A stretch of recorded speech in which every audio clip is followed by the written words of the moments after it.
24 news, सत्य परिस्थितीचा सविस्तर आढावा।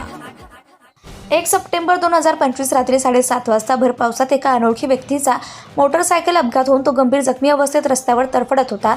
रस्त्याच्या बाजूला रक्ताचा सडा पडलेला असून त्या व्यक्तीच्या डोळ्याजवळ खोल जखम झाली होती। दुर्दैवाने उपस्थित नागरिकांनी मदतीसाठी पुढाकार घेतला नाही।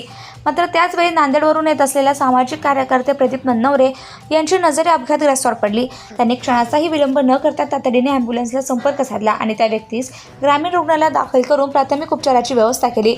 यावेळी डॉक्टर आकाश उमाटे, कर्मचारी संदीप पहिलवान आणि सिस्टर यांनी तात्काळ उपचार केले। त्यानंतर प्रदीप नन्नवरे यांनी त्यांच्या मोबाईलवरून नातेवाईकांशी संपर्क साधून त्यांना बोलावून घेतलं।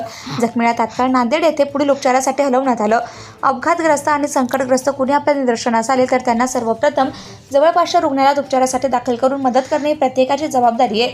त्यांच्याशी किंवा त्यांच्या घरच्यांशी तात्काळ संपर्क साधून आधार देणे ही खरी मानवतेची सेवा आहे। यावेळी प्रदीप नन्नवरे सोबत त्यांचे सहकारी संदीप गायकवाड, राजकुमार वावळे, कैलास ढेमरे, ॲम्ब्युलन्स ड्रायव्हर पवन दवणे, राजकुमार बाबळ यांचेही मोलाचे सहकार्य लाभले। महाराष्ट्र टुडे मराठीसाठी bureau report, Nanded. Subscribe now and press the bell icon. Never miss an update.